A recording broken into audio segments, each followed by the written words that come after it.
Peter, thanks for joining me. Oh, thanks for having me. Appreciate it. My first question is, why do you think the Enlightenment is such a significant event in human history?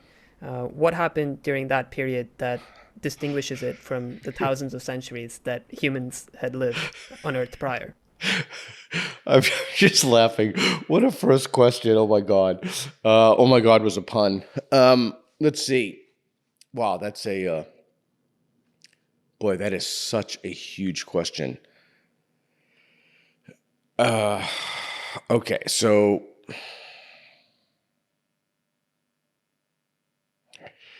boy, how to answer that concisely so that people understand.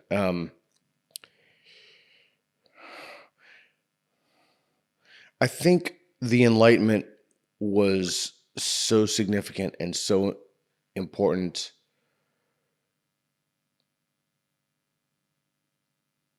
Boy, Reed, that is such a big question. I mean, that is probably the biggest question I've ever been asked.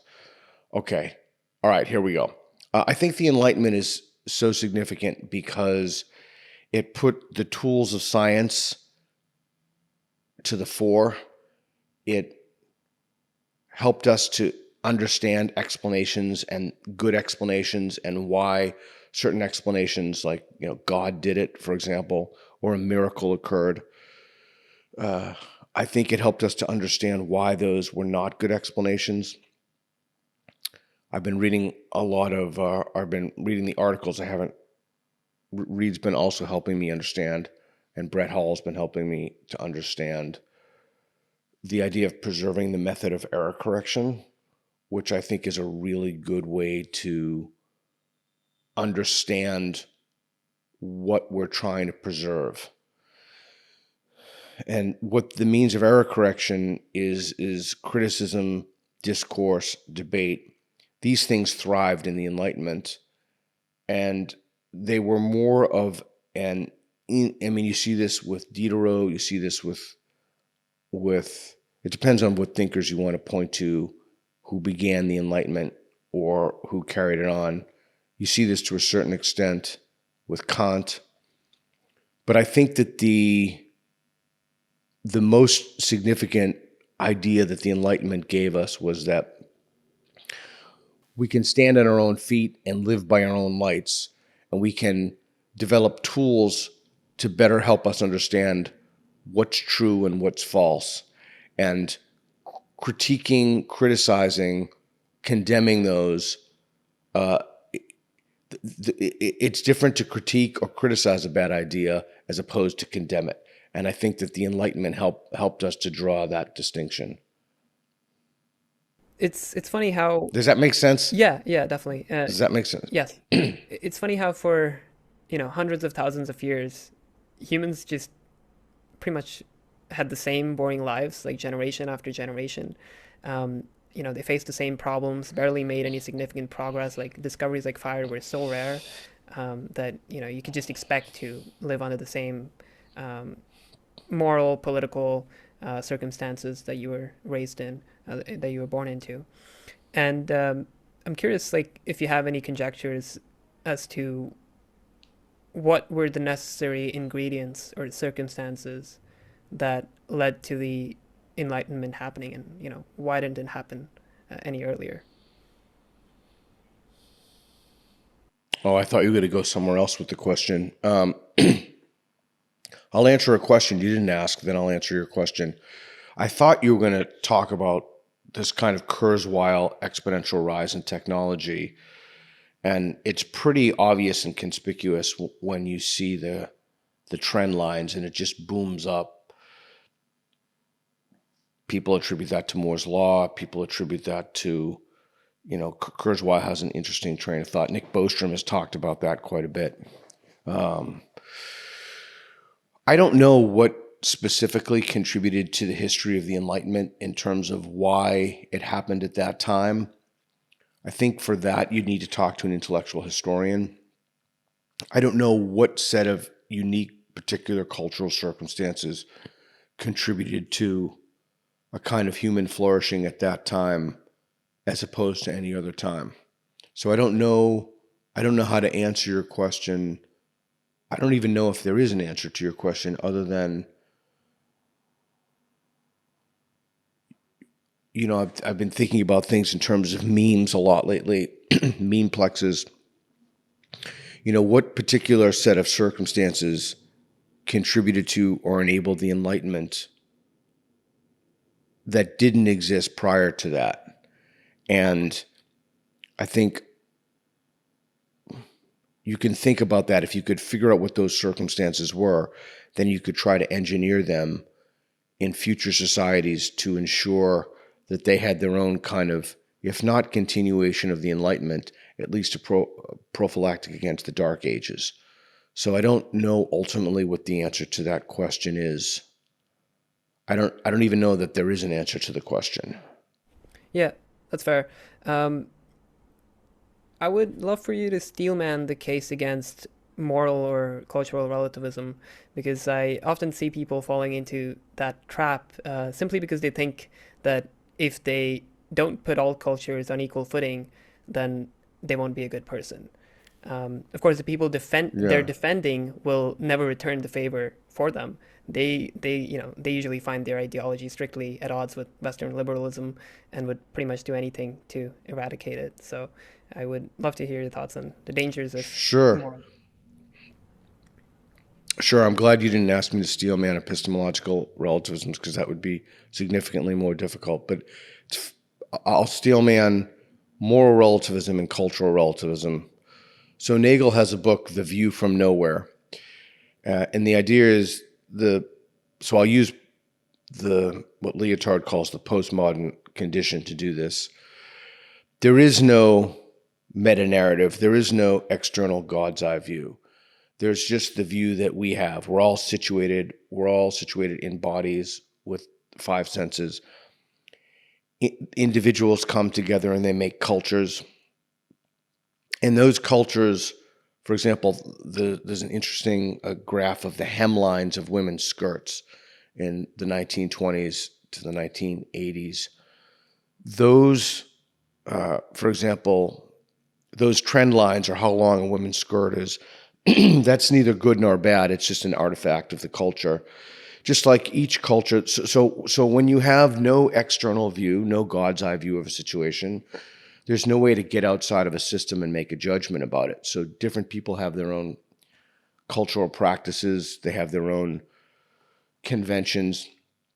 Just as two examples, I love to eat, and in Brazil, they have they put sugar on their avocados. I don't know what you do in India, but in the United States, avocados are only salted and spiced, like in guacamole or in tacos or what have you. Tacos. That's beef. That's illegal over there.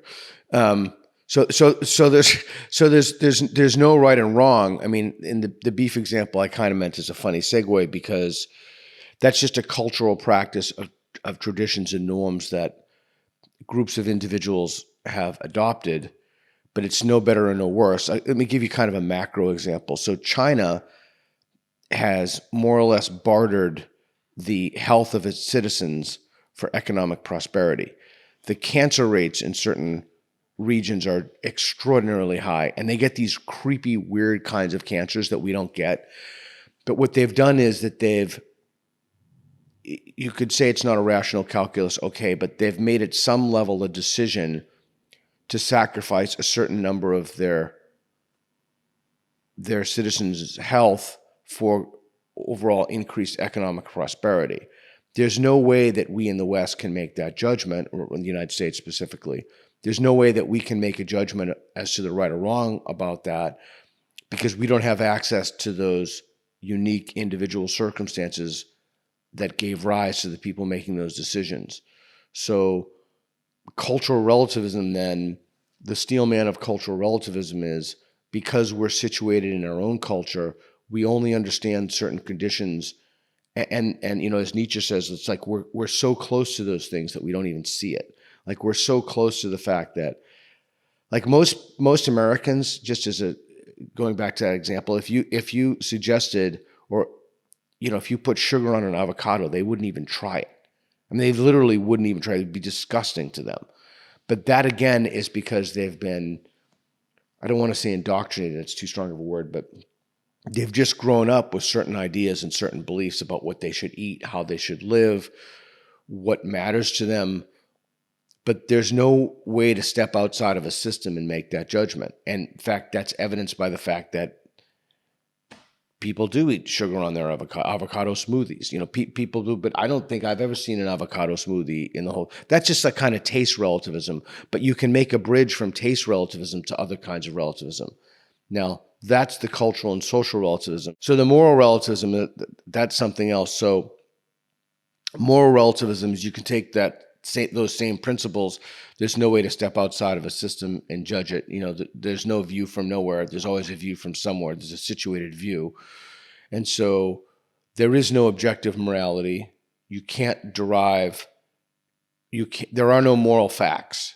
There's just atoms swirling around.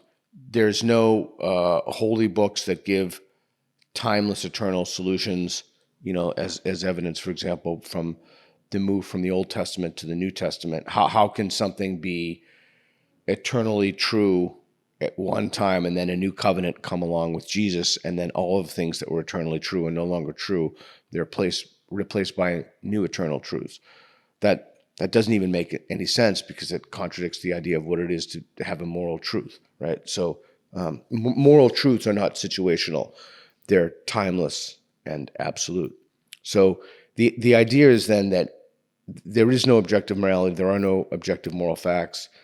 And especially on the atheistic conception, there are no books that we can appeal to. So moral relativism then is just the idea that each culture makes its own set of values. Someone was telling me yesterday that a guest we had on the show, I think Ralph Scholhammer, that up until the 1970s, a woman couldn't open a bank account in Austria without her husband.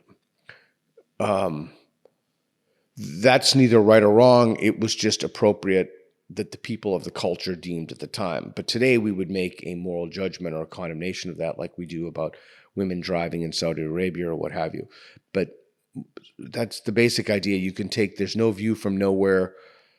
Each culture develops its own set of moral principles, and that's the steel manning of moral relativism on the backs of cultural and social relativism. Does that make sense? Yeah, and what do you think are some of the dangers of this ideology that I think is spreading in a lot of people, especially in the West? Like, I see like liberal-minded people accepting this ideology, whereas like the people and the ideas they're defending, they are completely at odds with Western liberal ideas, and those people would do anything to eradicate those ideas. I do think it's spreading.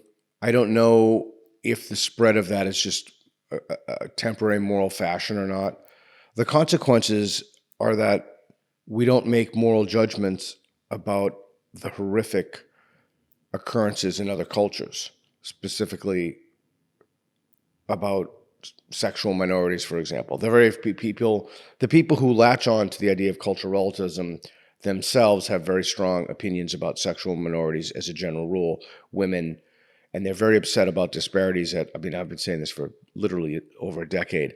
They're very upset about sexual disparities at conferences, but they're not at all upset about the Yazidis being sold as cattle into literal sexual slavery, and there's never a protest or never an eyebrow raised about that. So the consequence are we're teaching a generation of people. It's weird. We're teaching them both to withhold moral judgments about things and be incredibly morally judgmental about other things, but we're not giving them a basis to understand how to think through those problems. And so it's really interesting. It's almost like their moral epistemology is populated by these bizarre conclusions that are forwarded, and like about race, gender, trans status, how we should, how we should restructure our organizations to address racial disparities. But what we're not doing is we're not morally triaging really serious issues or the people who buy into the ideology. I put a tweet out a little while ago about from a video of a guy who was basically whipping in a public square in Afghanistan a woman, and it was pretty ghastly video. And when I say feminists aren't speaking out against that's not accurate. It's academic feminists. That's where the problem comes from. And that's where we see a spread of this bizarre kind of relativism. But it's not a pure relativism. It's a relativism only with regard to certain things. This is where it gets complicated. Like the complicating factor is if the people have dark skin, then the academic feminists won't criticize their cultural practices because they've triaged the lack of criticism as being subordinate to the fact that the people have dark skin. Can I give you a weird example? So I was at a university where I used to teach. I will not name the name of this institution. Someone gave a talk saying that we need more Native American philosophy, and he wanted to hire. He said ultimately we should hire a Native American man to teach this because I'm a colonizer and settler, and we need somebody to criticize this. And somebody in the audience, a full professor in the philosophy department, fully tenured professor, full professor, said, "I think this is a great idea, but I'm extremely uncomfortable." This is a true story. "But I'm extremely uncomfortable subjecting Native American philosophy to the tools of analysis and critique, because those tools themselves are colonist and they're oppressive. So what do we do if we want to critique, which we've all been trained to do, Native American ideas and Native American philosophy?" And I was so struck by the guy's response, who was another professor in the department. I can't remember his rank. I can't remember what his rank was. I don't know if he was tenured or not, and that does matter, right? Because these people have jobs for life. So that's why I'm mentioning this. Excuse me. And he said, "Well, we don't do that. Our job as philosophers and philosophy students is to just listen." And I was horrified by that. I was just literally horrified by that they would subordinate their critical faculties, what their training was, etc., because of some invasive parasitic ideology that had latched onto it. So I had actually thought about saying something and thought about voicing a criticism of that, but fortunately I realized, because I would have been hauled to the diversity office for this, for racial insensitivity or some other charge. I realized that if I had said that, then I would have been the guy immediately characterized as hating Native Americans. Like people said, "You have some kind of animus against Native Americans. Why are you saying this?" And it would have been a massive shit show. So I just kept my mouth shut, and I'm just like, look, I can only fight so many battles. My colleagues already hate me. Like, what on earth would be the point of saying that at this point? But I think that speaks to, I think that speaks to the idea of, excuse me, I think that speaks to the idea of relativism, and I think it speaks to the idea of when do we withhold critique, and how have we artificially told ourselves that for ideological reasons we should withhold critique. I mean, there were just some really stupid ideas. So who cares if the people are Black or Native American or Indian from India? I mean, who cares if it's just like, in order to think that, you would have to have your cognitions beset by another ideology. Yeah, and it's so weird that people think moralizing is an argument, but moralizing is never a replacement for an actual argument, right? Like in that case, if you would have gone ahead and critiqued what that philosopher was just saying, you definitely have moral slanders thrown on you, as you said, and Yeah. Yeah. And worse than that, And what's worse than that was not only would I have been, Boghossian's a terrible person. He hates Native Americans. He's a bigot. He's a racist. He's, a homophobe. That has to be thrown in there too. He's patriarchal, heteronormative. That has to be thrown in there. But the organs of the institution, the structures of the institution would have been weaponized against me, and I would have been brought up on charges repeatedly. And even if I were found innocent of those charges, it would still be a theft of my time. So do I really want to be the guy at the meeting who sits up and says, well, wait a second, why should we exempt Native American philosophy from the tools of critique? Why should we exempt it from the Socratic method, when I would be hauled into the diversity office for countless hours and then, told I need training, sensitivity training? Like, do I really need that hassle in my life? No, actually, no, because I'm fighting 500 other battles. So I just sat there. And I don't think that's cowardice. I just think that was a decision that I had to make. Like, you can only fight so many battles. Sure, yeah, the trade-offs, and what you're doing now is, it's definitely like you've gotten out of the system and basically fighting against those ideas, which I really appreciate. In what other ways do you see modern educational institutions failing us? Oh my God.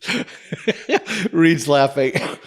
I mean, this is, oh my God, how do I even begin to answer that? Your questions are just, they're good questions, but they're just, be more specific, they're hour-long. They're hour-long questions. Okay.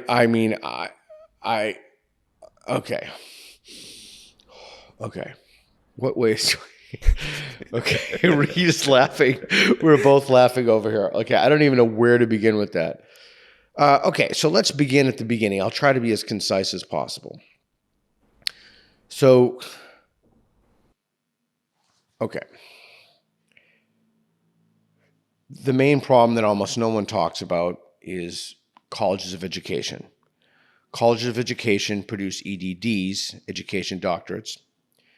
Many people who have EDDs go in to be educational administrators.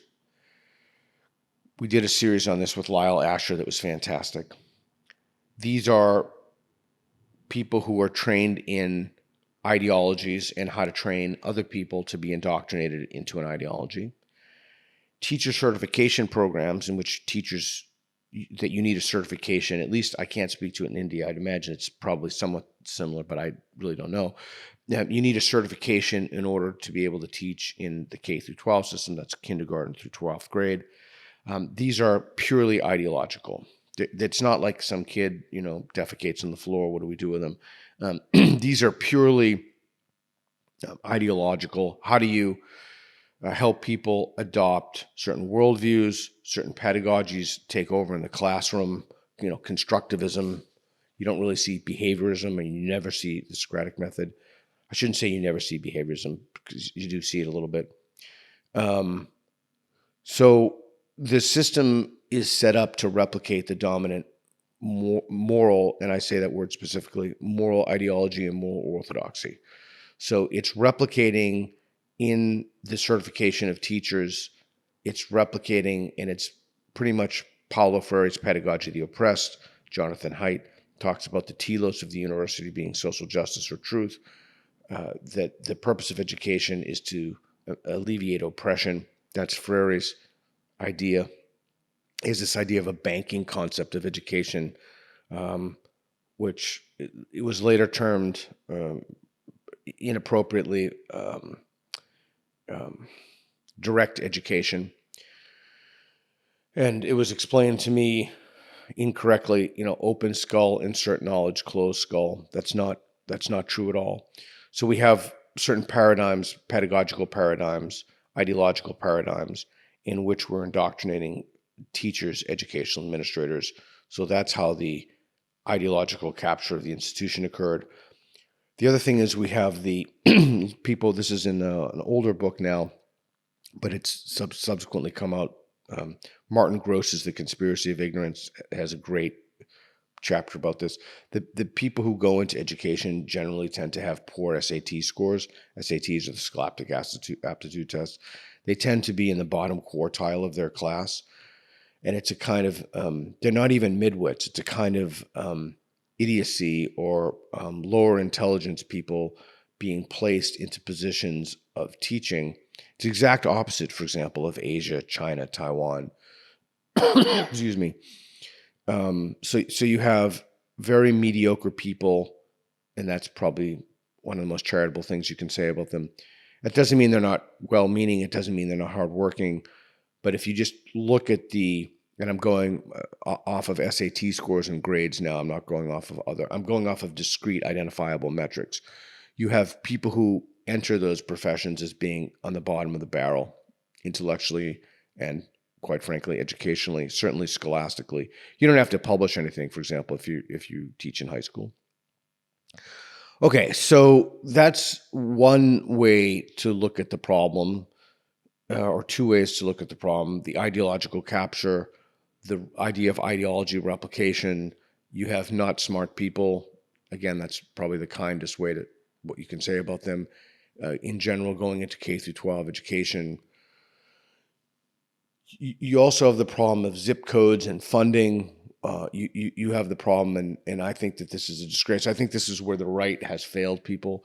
That a child's education should never be tailored, or so one of the ways that the United States is structured broadly is that taxpayers, you pay, in general, this is not universally true, but you pay taxes that go to school systems in your zip code. Zip codes are like, these regions we have in the US. So there's been some wonderful work done. 90210 is the Beverly Hills zip code, and the Beverly Hills High School is insane. I mean, it's fucking insane. They have like an observatory there in the high school. They have these incredible facilities. But then you go to other zip codes, Detroit, East St. Louis, Baltimore, not universally black, but mostly black. They have, black being African American, they have crappy school systems. They're not able to pay higher salaries to the teachers, so they don't attract the best people. So you have a kind of two-tier division of society: wealthy neighborhoods and even those parents, give more money to the school system.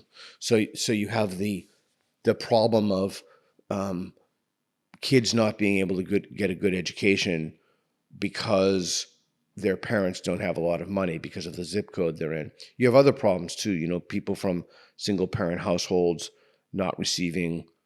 And I'm not saying all people from single-parent households are like this, but as a general rule, people from abusive families, et cetera, they're not really concerned about their children's diet. You should see there's a great, someone did a great analysis of what people in 90210, what their kids eat in school systems. It's fantastic. Not those crappy little pizzas that come in the tin boxes. So you also have that problem. And we know that good nutrition contributes to good education, or at least creates the conditions for that. We also have I could talk about this all day. We also have the problem of inclusion. We have the problem that we're not taking care of the people that are talented and gifted kids, the top 1 or 2 or 2.5%, depending on how you look at it. We're not giving those kids the tools that they need. That changed subsequent to the Eisenhower administration, when we started focusing on the bottom quartile as opposed to the top 2%, 1, 2, 2.5%. We don't give our resources to those kids anymore. We also have the problem of people are not being promoted in colleges on the basis of merit anymore. There are exogenous characteristics like race or indigeneity or trans status. And then we have the replication crisis, across the board. Now it was 50, now it's 60% of studies, excuse me, psychology can't be replicated, 50% economics can't be replicated. I could talk about this literally all day. We have the problem of ideological capture of journals and institutions. Nobody seems to want to do anything about the journals who are in academia because they themselves have published in the journals. We have predatory journals where people can pay to publish crap, and then that goes into the promotion and tenure basket. I mean, I literally could talk about this whole day. The whole system is an abject failure and it needs to be utterly burned to the ground. It's completely irredeemable and we have to build new things. And there's just simply no two ways about it. It's a public disgrace and it's a national disgrace and we should be ashamed of ourselves and we have no one to blame but ourselves. And the sooner we burn the system down, the better, because it's promoting divisive, dangerous, toxic ideologies. Critical race theory is only one of the more recent incarnations of this, and these ideas are being institutionalized. They are institutionalized, and they're taught to large numbers of people. So, I mean, that's just a skeleton answer. Yeah, and I think it's no surprise that the main target for enforcing conformity is always children, because the sooner you can disable their critical faculties, the less time they have to destroy your fragile ideology, right? Yeah, what's that quote from the Jesuits? Give me a kid at 7. I can't read. Give me a kid at 7, and I'll make him a Catholic for life, or something like that. Do you know that quotation? I don't know, but yeah, it definitely relates to this point. It's give me a child until you're 7, and I will show you the man. No, that's not Aristotle. It's this a quote by the Christians. Anyway, so yeah, Yeah. there's something about Jesuits. Give me a kid at. Anyway, go ahead. Yeah. Yeah, so we talked about preserving the means of error correction at the beginning, and I'm wondering what else do you think about the West is worth preserving? And I say West like just generally because the ideas were created in a specific location, which we call the West. They're not, you know, uh, as for your Native American example, like it doesn't matter really where the idea came from. It's just that okay, it's an easy hand waving kind of way of saying okay, these ideas were formed in the West, but this is the place where these ideas are taken seriously, and maybe now that's changing. But curious what other ideas you would say are worth preserving. I Great would say question. that Before I error say it, so correction is the most I got. fundamental. Go ahead. Sorry, I would just say that Yeah, yeah. error correction seems like the most fundamental of those ideas, but there's like I think many emergent ideas as well that you could talk about. So, what's worth preserving in the West? Boy, that is also a long list. Pluralism, tolerance. I would argue fundamental to error correction is a kind of liberalism, letting people live by their own lights. The fact that people should be able to live any kind of life that they want. It's a trite by now, but it seems to be something that we're losing. You know, I was telling Reed last night, I put out this tweet defending this guy, I think he was in Spain, who was eating his own shit, and everyone went crazy and said Boghossian's a shit eater or whatever. No, I mean, the guy wants to eat his own shit. He's not bothering anybody. Who cares? You know, there's a video of a woman who slept with 101 guys. I don't know if you saw this. Yeah, And yeah, I got millions and millions of views. I think she slept Go ahead. with 24 In a single day. In a single day. She posted that Yes. video for attracting other men for the 100 men thing that was supposed to happen later, but I think she slept with like 24 men. But anyway, yeah. Oh, well, okay, well that's still fairly impressive. Admittedly, not as impressive as 101 men, but you know, if you know what's worth preserving in the West is degenerate as you think something is, as long as she's doing it with adults who are consenting. If people want to live that kind of life, that's her business. It's like no one else's business. I mean, you're free to criticize that, and she's free to tell you to fuck off or engage your criticism, but there is something fundamental in that idea of liberty in which we let people live the kind of lives they want to live. So if a guy wants to wear a dress, he gets to wear a dress. That doesn't mean he gets to go into women's spaces, but there's something about the West of letting people live their lives as they want to live it, unharassed by the state and ideally unharassed by other people. And I think that you don't really see that a lot outside the West. You know, you'll see a kind of moral condemnation of two guys who want to hold hands, or you know, I don't even mean it to frame it in terms of sexuality, but you know, that seems to be in the zeitgeist now. That's one of the main things people are talking about, this oppressive narratives and, you know, remediating those. So the other things that are worth preserving in the West, I think that the I think that we have a tradition of immigration that's really important, and I think that the idea that we really can be either some people have said we've gone from a melting pot to a mixed salad, and the mixed salad idea is that you retain individual or distinct parts of your culture. I tend to think that the melting pot is better. So, and I also want to frame that in terms of legal immigration. My grandparents are all immigrants. My grandparents on my dad's side escaped the Armenian genocide, and then my grandparents on my grandmother's side, my mom's side, my grandfather was Greek, my grandmother was Italian. My grandmother came over on. My grandparents came over from Ellis Island, and et cetera. But the idea is that one of the things that's wonderful about the West is we can integrate and we can accept people, and we're all Americans. And there's something that's probably more American than Western European, but there's something extraordinary about that idea. I wouldn't say it's a historically unique idea, but it's an idea that we need to preserve as we move forward. So I also think that democracy is an extraordinary, where our democratic experiment isn't too old right now. And I will admit right now it's not looking too good in this moment. But up until very recently, it was doing extraordinarily well. I do think that this is a blip, and I do think that I'm very bullish long term. I do think that we'll survive that. So I think democracy, freedom of assembly, freedom of the press, Miranda rights, I think are very important. Free and fair trials, not having truth come from heredity. We're not a monarchy. I think that's very important. Monarchies are very bizarre to me. I still don't understand them. I mean, those are just a few of the things that pop to mind. Mm. Switching gears a bit, do you think there's no state religion? Sorry, that's the other thing. Religion. No state religion. Yeah. Yeah. Yes, switching gears a bit, do you think there's some kind of inevitability to religion? And maybe is wokeism just filling the void left by atheism? Yeah, that's the substitution hypothesis. So the ultimate answer to the question, I don't think that there's, what word did you use? I don't think there's an inevitability to religion. I don't think that there's an inevitability to any.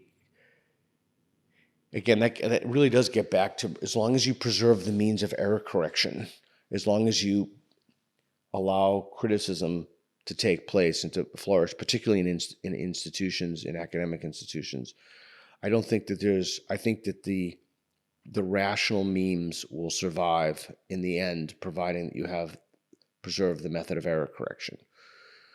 Falsifiability. I don't think that there's an inevitable religion, but I will bracket that and say that those societies that are most successful at destroying the method of error correction, and those societies right now tend to be Islamic societies, and they tend to have blasphemy laws. You mentioned wokeness, like political correctness, and I've written about this and spoken about it before. The memes that have infected those societies will have more longevity and perhaps more resilience, even though the method of memetic transmission is controlled, and that those memes are obviously false, if not deranged. And so I don't think it's inevitable. I don't think that there's any one epistemic system or religious system that's inevitable. I do think that it's a complicated question, because if the method of error correction is removed, then irrational memes will have far longer staying power. Mm-hmm.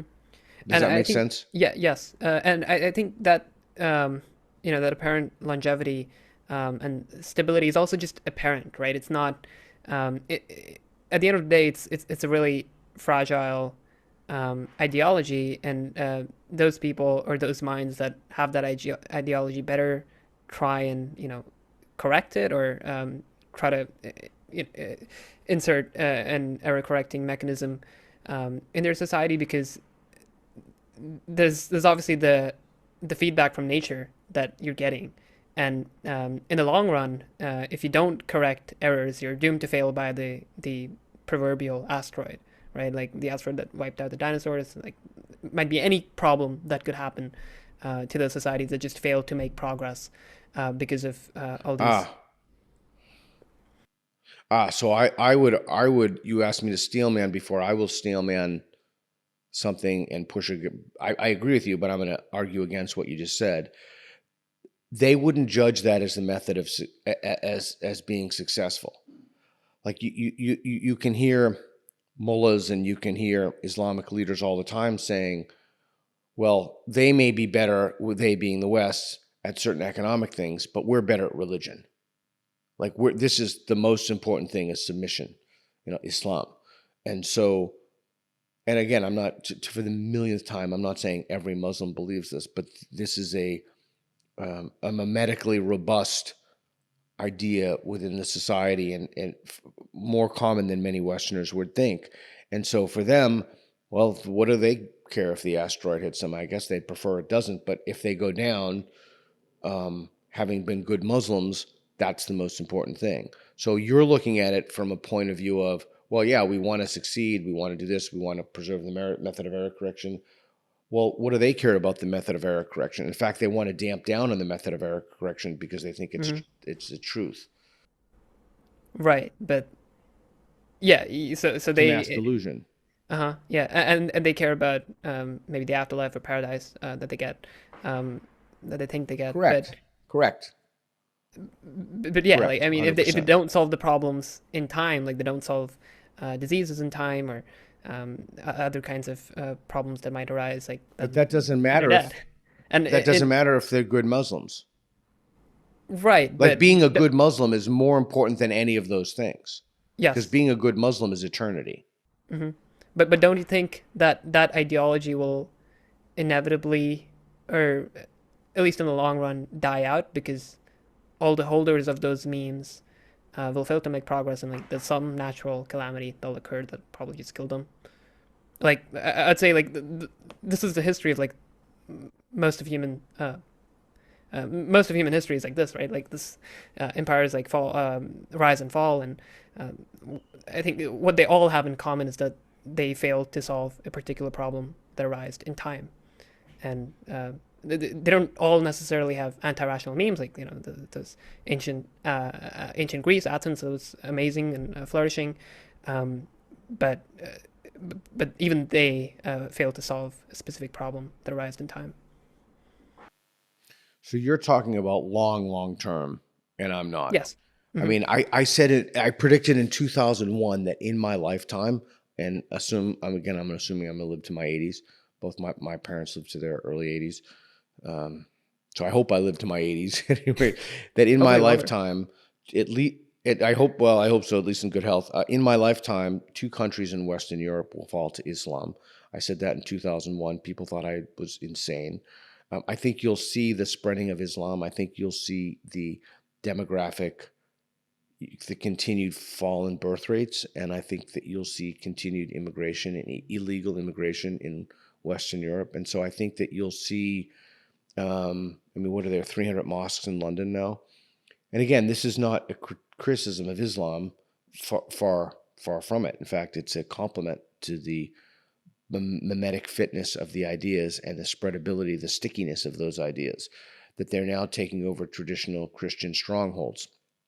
And so I see that particular memeplex spreading and spreading exponentially in the near future in the West.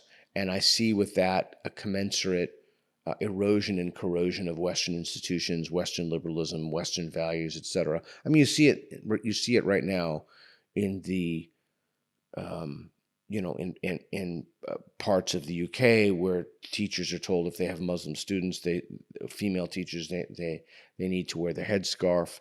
Food needs to be halal. So you see this, and this is just, the meme is just more sticky, and it's taken over another meme. It's kind of colonized, if you will, another meme, and so I don't see what you're saying is happening for a long time. What's really interesting, though, is that the secular left, the secular identitarian left, is often their own crusade, if you will, and they're actually supporting many of the Islamists, and I don't say Muslims there. I use the word Islamists particularly. So yeah, I don't think it's an idea of truth winning out in the end, or they won't be able to solve a problem as a big asteroid hits. I think the demographic shift will just make that spread inevitable, and the people in those host countries think that there's just nothing worth fighting for. They're just like, fuck it, our society isn't great. We have white guilt. We've colonized all these people. We deserve it. This is a form of reparations. We should be taken over. And anybody who says that, well, wait a second, are we entitled to national sovereignty or our traditions or a culture? You're called an alt-righter or a Nazi or a white supremacist. Yeah, interesting point. I tweeted recently about how woke ideology often seeks to violently suppress speech, which is truly one of the most non-violent ways to resolve disputes. Where do you think this notion that speech is violence comes from? Oh, Greg Lukianoff had a great piece in The Atlantic a while ago about that, and he's discussed that and written about that. Haidt's done a little work on that as well. But so here's my personal take on this. So I think that when you cannot defend an idea rationally or intellectually, you have to make another kind of move.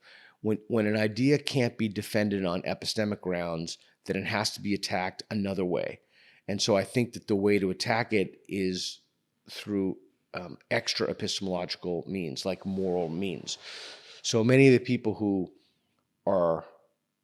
have ideas within the orbit of the ideology, they either can't do the work or they think to understand the ideas, or if they did do the work to understand the ideas, they would risk believing that they'd become bad people if they went in to refute the idea. But they don't even do that because they don't believe that refuting ideas is not within their epistemological framework. Like a dialectic isn't in play. So speech having violence, then there are protective mechanisms that keep the ideology in place. Like any questioning of the ideology at all is seen as bad. So what we do is we make the move from, we have the truth, we can prove it, we can debate it, we can dispute what the other side says, like abortion. You see this all the time. Whether you agree or not, the people who are opposed to abortion, many of whom, certainly the more thoughtful people, can make some really good arguments, and that's what they do. They're not just screaming that it's murder, they're just kind of stating their case. But you make the switch to speech is violence when you don't have access to any of those devices or tools or dialectics. When you've given up on speech, when you don't value speech, then you have to value something else. And all of that's another meme. It's another way to keep the ideology in place. It's another way to prevent the ideology from being dislodged. The basic idea there is that the most important thing for the ideology is that it's not dislodged. Debate, conversation, dialogue, maybe even rhetoric are ways to dislodge the ideology. So for the ideology to keep itself in place, it can't be rationally examined. So you have to make another move to keep it in place. You have to say speech is violence. So the very process of enabling us to reflect upon those ideas through discourse and dialogue is itself a kind of violence. But that's just a mechanism for the ideology, mimetically, to stay in place. That's what makes it super sticky. Mm-hmm. I think even in science, right, I've seen several derangements of science happen recently, and it seems like the idea of science has just been flipped on its head. Studies say has become the new Bible says. And Peter Thiel pointed this out, that when people use the word science today, it's often to tell of the opposite. So, for example, terms like political science or climate science, they require emphasis on the word science because then that tends to get people to blindly believe in them unquestioningly. But when it comes to, things that are actual science, like physics or chemistry, you don't have to say physical science or chemical science. So I'm curious if you've also noticed these derangements of science, and what do you attribute them to? Well, yeah, I will say I don't think it's the province of the right or the left. I think each group has their own boogeymen and their own superstitions. And I like the word superstitions. I've been thinking about that a lot lately. A very good friend of mine calls these academic superstitions, and that they start in the academy and then they work out from there. Um, so sorry, I got caught up in the idea of a superstition, because that's it really is the perfect word for it. It's just a superstition. But what was your question again? I'm sorry. Yeah, curious if you've noticed these kinds of derangements of science and what you attribute them to. Yeah, it's funny. You know what science is always targeted first by the right, the left, the religious always is what it's never electromagnetism. It's never like, whatever. It's always Planck constants or whatever. It's always biology. Biology is always the science that's targeted by the right and the left, and it's targeted for their own ideological means. So I think that's incredibly telling right there. Mhm. Yeah, just to interrupt 1 second. Did you see the interview that Tucker Carlson did on Joe Rogan? He was talking about evolution, Uh-uh. and his idea was Oh yeah, I just saw the clip. Yeah, yeah, yeah. yeah, yeah. And he said that, oh, after all these years, evolution is just a theory. Don't you see? Like he forgets that everything in science is a theory, or even like everything, every piece of knowledge that humans have is a theory, and having Correct. something that is Correct. uncriticizable, having something that is, the word of God or whatever, you can't touch it, can't criticize it. That is dogmatic, and that leads to tyranny. Yeah, Dawkins wanted to change he wanted to change the word theory because he thought that he wanted to move like theorem or something. He wanted another word because the word theory is confusing to people who don't move in that space, who don't understand the rudiments of science. And so yeah, so people hear, well, that's just a theory. Like you have your theory, that's a relativism again. You have your Yeah, theory, I yeah. have mine theory. Everybody has their own theory. Your theory is just as good as my theory. Why should I believe the theory of evolution? So the better framing for that is, do you accept the facts of evolution as opposed to the theory of evolution? It's not, do you believe in the theory of evolution? Because if you say, do you believe in the theory of evolution, that makes it seem like, well, everybody has there are all these, billions of theories out there, and this just happens to be one that I choose to believe in. Yeah. Um, there's this radical idea that Karl Popper called the myth of the framework, which is that two individuals with different past experiences and histories cannot possibly engage in meaningful dialogue. Um, do you think this idea holds any truth, or can people with vastly different? No, it's total nonsense. Donald Davidson, the philosopher, the American philosopher, more or less debunked this. The very fact that you could translate a language means that you have some commonalities there. Now that doesn't mean, I'm in Hungary now, that every translation is perfect, or specifically with Mandarin, and I would imagine some non-obscure Indian language like Punjab or something.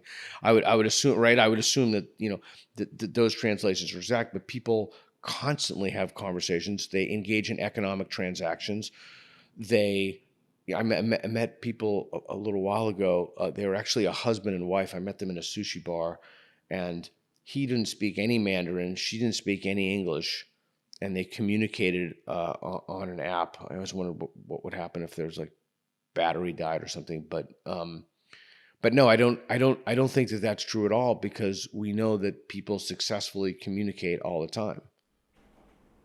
Yeah, and it again goes back to the relativism thing, I think, where um, you have your own experiences, and you can't possibly understand this culture, this person, because of their history, and so you can't possibly make any progress in conversation if you don't have the same framework of ideas. And what do you think Well, is the best way yeah, to that's why we need. make progress Yeah, that's a in these great. conversations? Sorry, I interrupted. I'm having a little lag, so I sorry I Oh, interrupted. no, no worries. Um, Yeah, I think the best way to make progress is you just listen. Like you just listen to somebody and like, oh, you can't possibly understand this. Okay, explain it to me. Like, what am I missing? Like, the only example, I'm trying not to use this example, but the only example I can think of, and Reed's already rolling his eyes. The only example I could think of is like in jujitsu. Like, my daughter is very small. She's 105 pounds. She has her blue belt in jujitsu. And, we had a conversation once about why she likes female teachers. And she said something like, "Oh, it's hard to explain," or "You can't understand," or something like that. I say, "Well, try to explain it to me." And she tried to explain it to me, and I asked her questions back on her explanation. And because I'm a 168-pound guy, and I wrestle with guys. Last night I was wrestling with someone who was like 250. He was a big boy. But when you're 110 pounds, 105 pounds, or even a 100-pound woman, that's like that already puts it in hard mode. So she was explaining to me like, oh, it lets me know when I see a woman black belt who beats these 250-pound guys that I can do that. Like so when she explained that to me, then I'm like, so you ask questions. You can't possibly understand my lived experience. Okay, well, explain it to me. You can't possibly understand. So that was an identity marker. She's female. She's engaged in an activity. She took the time to explain it, and then I got it. So people do that all the time. They explain it to each other all the time. If you're willing to listen. So the most important thing is listening. Yeah. Um, I think the word epistemology is alien to a lot of people, and honestly, it's just a fancy way of saying how do you know what you know, the theory of knowledge. But Exactly. why do you think having the right epistemology is so important? Um, okay, so your epistemology is everything. It has to precede everything. And so, when people talk about volunteering, for example, or community activism, oh, we want to be an activist. Well, your epistemology has to precede that. How do you know what you ought to be an activist for? It even has to precede morality, because you don't know if the moral impulses you have are the moral impulses you ought to have, or if they're just prescribed by your culture, or they're just handed down through your family, or maybe your family is oddly situated and they believe like crazy stuff. So your epistemology has to be the first order of business. Getting a good, solid, robust, clear epistemology that's tethered to reality is the most important thing one can ever do. Because once one has that, then everything else falls in place. Like how you should live, what kind of things should you spend your time on, et cetera, et cetera. So that's a rudimentary answer to the question. Hmm. What are the most common mistakes you've seen in people's epistemology or theory of knowledge? Have you found any patterns in these errors? It's a great question. Many. I would have answered the question differently 10 years ago than I would have answered it now. 10 years ago, I would have said to you, mixing up causation and correlation, making various fallacies. I would no longer give any of those reasons. Now I will say that the instinct to belong trumps the instinct to know what's true. So moral community, tribalism, people wanting to be loved, cared about, cared for. My side bias is a big one. Those things, I think, are the attitudinal dispositions, as opposed to any skill set or technique that one could learn. Those things are without doubt the biggest impediments to clear thinking.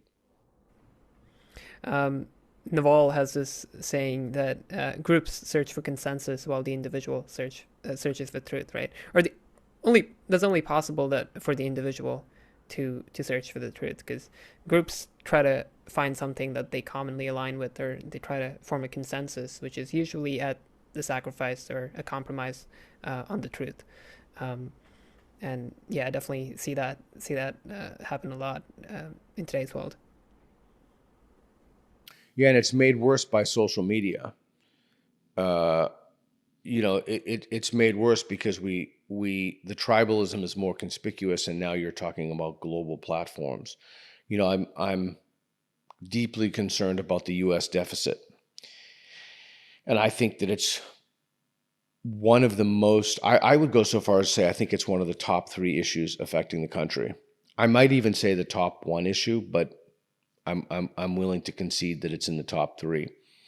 And I put out a tweet the other day of some economists, and these are in right leaning publications, that criticized Trump because his plan adds to the deficit more than Harris's plan, if either of those things could be called plans. And it's interesting because there was no like retweets. Everyone was telling me I'm an idiot. This is fake news, etc.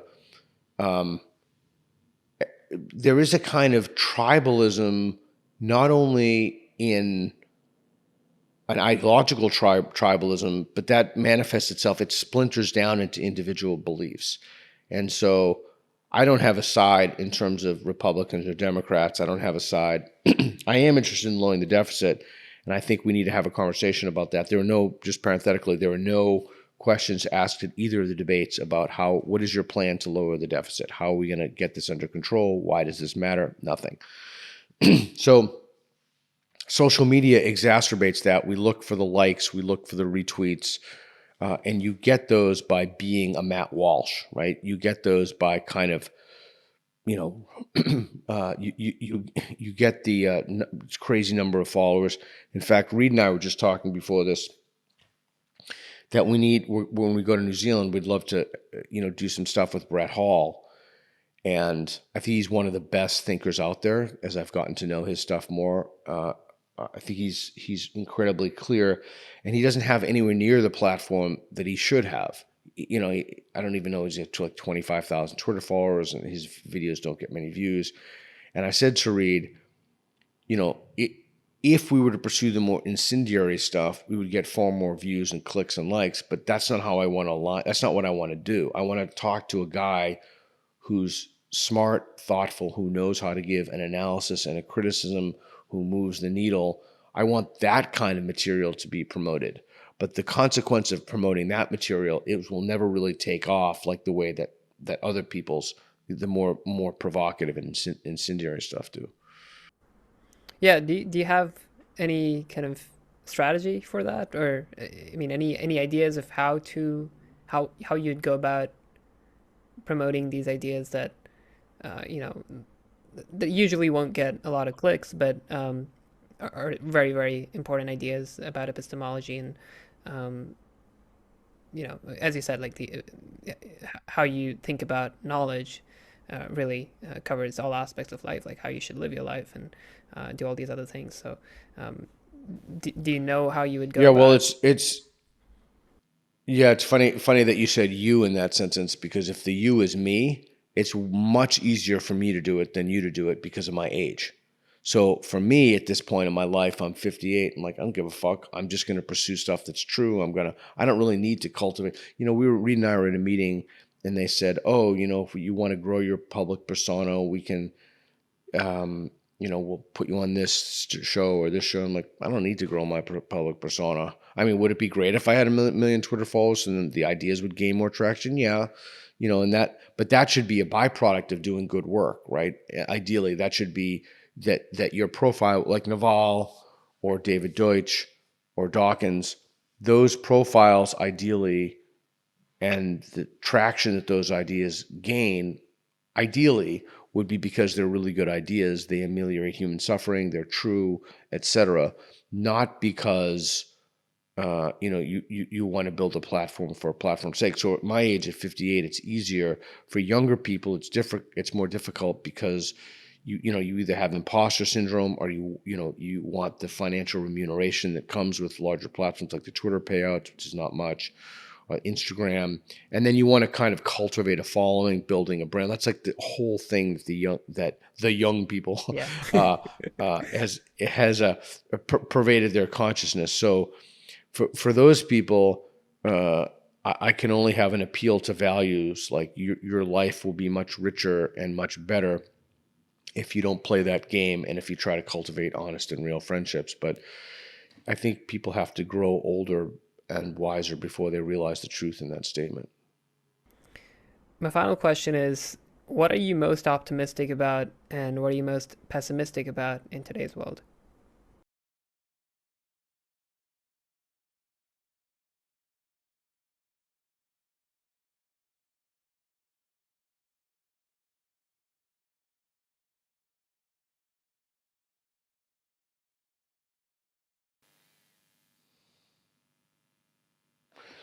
I really have to think. So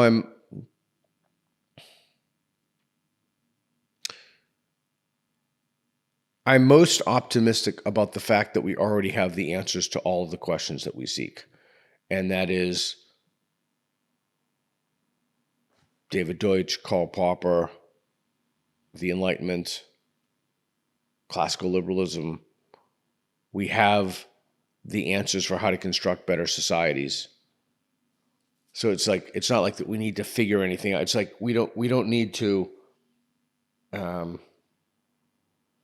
friend of mine said, Matt Thornton said that there's been a Darwin of biology, but there's been no Darwin of cosmology. But you could take that same idea, like there's been no Darwin of economics. You could say it's Adam Smith. There's been no Darwin. I think that we've pretty much worked out what we need to work out, not maybe at the granular level, like how to balance inflation with unemployment, but I'm most optimistic that we don't have to put in a lot of the work to discover things about how to have just or fair systems. Okay. I'm also most optimistic about the imminent technological revolution. I think that AI is going to change things in ways that are hitherto unfathomable for us. Protein folding, just telecommunications, medicines, advances that probably in space travel. So I'm very optimistic about that. I hope that kind of cheats your questions because I gave two, but I get that. What I'm most pessimistic about is the ability for individuals who are either fanatics or feel disenfranchised or alienated from the system to create an extraordinary amount of damage. I'm deeply concerned about something else no one's talking about, loose nukes. No one's talking about that. I'm fairly confident that there'll be major nuclear attacks on Western cities in the next few years. I don't think that those would have to be launched. I think there'll be dirty bombs. I'd be shocked if there weren't, frankly. I don't see how there couldn't be with the proliferation of nuclear materials, specifically from Russia after the Ukraine war. So I'm most pessimistic about small numbers of individuals from fringe, most likely religious groups, separatist groups, creating and mass chaos and panic through WMD in major Western cities. And nobody cares about it either. Yeah. Nobody cares. Nobody cares about the deficit. Nobody cares about ideological capture of journals. They care about Taylor Swift, though. Well, they care about that, all right. So let's go. You keep ignoring the debt. You keep not asking questions about it. You keep, nominating ignoramuses. You'll see what will happen to you. Again, we have no one to blame for this but ourselves. I was telling Reed last night I have a rather different view of the border crisis and what I think should happen with our southern border. Nobody cares. Okay, great. But I'm not going down without a fight, my friend. I'm punching and kicking the whole way down. I'm fighting for Western civilization every single step of the way. Yeah, I think that's awesome. And yeah, in one sense, we do, have the ideas that we need to improve society. But on the other hand, like not a lot of people are willing to listen, or to adopt them. Or they don't care. They're just apathetic. Yeah, they're just totally apathetic. I mean, these candidates that they have elected this time are nominated are candidates, to put it that way. This is a disgrace. Mm-hmm. It's an embarrassment too. When we go around the world, it's embarrassing to me. So I could have easily thought of other people who would be better candidates, but again, who we elect to office shows more about us than it does about them. Right. Well, Peter, I really appreciate your time here. Do you have any final closing thoughts? Closing thoughts. Yeah, just because the whole society is fucked up and deranged, that doesn't mean you have to play along with it, right? That just because everybody is harboring multiple simultaneous mass delusions, that doesn't mean that you have to go along with it. You can always say, no, I don't think that this is true. And, when you engage people who have different opinions than you do, it's okay if not everybody has to believe everything you believe. And so I think just being honest about what you believe and being straightforward. I mean, you don't have to tell everybody everything, but if you're in a conversation, you want to engage someone, just do it respectfully. And I think the most important thing to realize that if you do that is if they start screaming at you or getting mad at you because you've asked them a question, and I can truly, honestly say, I have asked people the craziest questions all around the world. I have asked people intimate, personal questions about every aspect of their lives. I don't think anyone's ever gotten mad at me, whether those questions are recorded or not. But if they were to get mad at me, or if they were to freak, I shouldn't say ever, but I can remember once in Australia, a guy, was giving a Hitler salute. And the other time in a video, two women got really mad at me. But even then, they didn't get mad at me to the point of violence. So I guess my final thought is, if you are asking these questions and if you are being forthright in your speech and someone loses their shit at you, that's on them. That's not about you. That's more of a reflection about who they are. And that doesn't mean that you shouldn't speak with pareidolia, speak truth in the face of danger. As long as you're willing to revise your belief, you're good to go. So you can always maintain your personal integrity when you have conversations and when you go around with people, and you just listen and you just ask questions and you just say, well, someone asks you, hey, I just don't think that's true.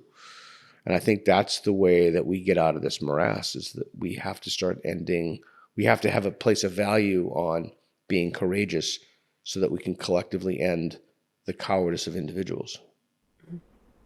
Yeah, just one point about optimism. I was, watching your episode with Reed about with David, and towards the end of the episode, he was talking about how the Enlightenment formed with previous conditions that were much worse than we currently are in today, and they made it kind of, and they the ideas took form, and change happened, even though it's slow. And I'm not saying that is inevitable to happen, that society is inevitably going to improve, but that does give me some optimism that no matter how bad of a situation we may be currently in,